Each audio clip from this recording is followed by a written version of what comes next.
What's up, YouTube? We're back with another video. Hit the subscribe button if you're new. It's All Pro Sports Talk, the home of sports talk. Today we're going to discuss why the Houston Texans have an extremely bright future. And I know what a lot of people may be saying, how can a team that just went 4-13, fired their coach after 1 year, to bring in a defensive head coach, have extremely bright future? Well, we're going to get into all of that right now.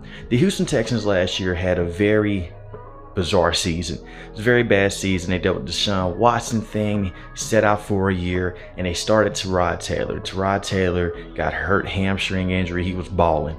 They bring in Davis Mills. Davis Mills comes in. First half of the season when he played, very lackluster. Back half of the season, he looked very good. He looked like he showed a lot of promise.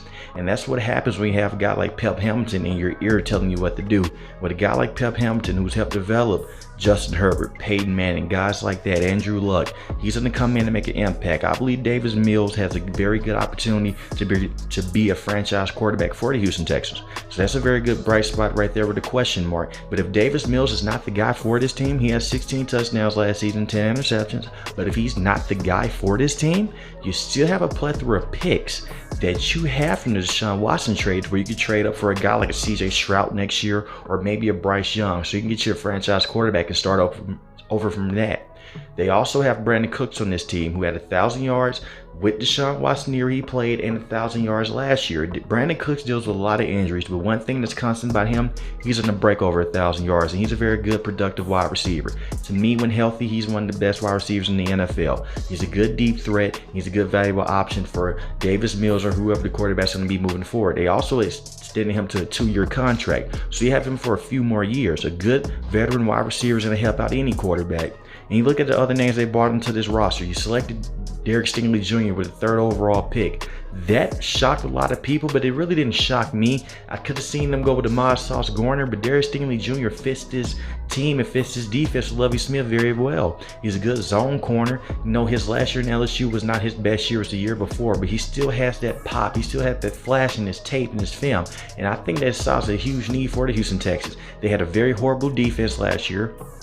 And not only that, their secondary was not good at all. They were not generating that much pass rush, but their secondary was very, very, very bad. So you bring in a guy like Derek Stingley Jr., who's going to come in and make an instant impact. Back to the offensive side of the football, you had a guy, Deco Collins, who was a good number 2 option besides Brandon Cooks. 33 receptions, 446 yards, and 1 touchdown. But then they went into the draft and they drafted a guy like John Mechie, who was a very good deep threat and can match very well with Brandon Cooks. He could stretch the field. The Houston Texans not going to be that team last year that could not stretch the field enough with only just one receiving target. They're going to do more of that this year with multiple receiver sets.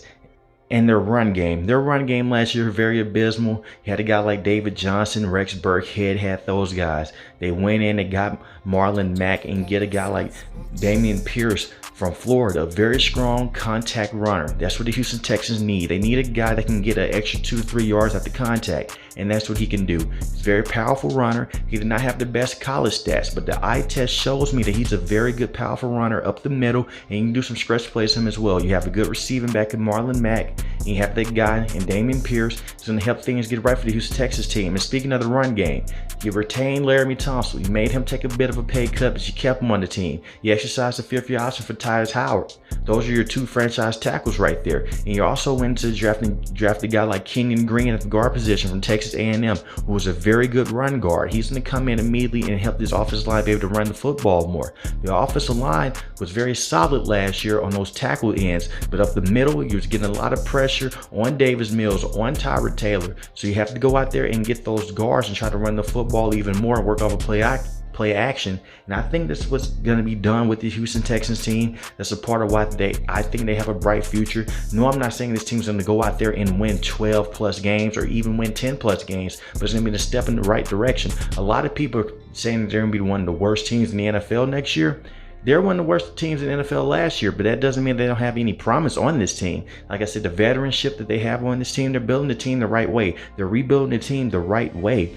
They had lost their franchise quarterback. All of a sudden, Deshaun Watson, he wanted out because of things going on off the field, and they ended up trading him to the Cleveland Browns. So if all else fails, you still have those draft picks. And we know one thing about Nick Caserio and the crew. They can go in, they can draft some guys in the late rounds and make impacts on day one. So I want to hear from you guys in the comment section. Do the Houston Texans have a bright future, or they're going to be one of those teams that's going to be mediocre for years to come? And like I said, if Davis Mills is not their guy, you go in next year, you trade up some picks, or if you're that bad, you draft a quarterback like Bryce Young, CJ Stroud, and you try to go on and move on from there. But I believe the Houston Texans will be in good shape regardless of what happens for these years to come. And eventually, this is going to be one of the better teams in the NFL. Not this year, maybe not next year, but for years to come, the Houston Texans will be a pretty good team.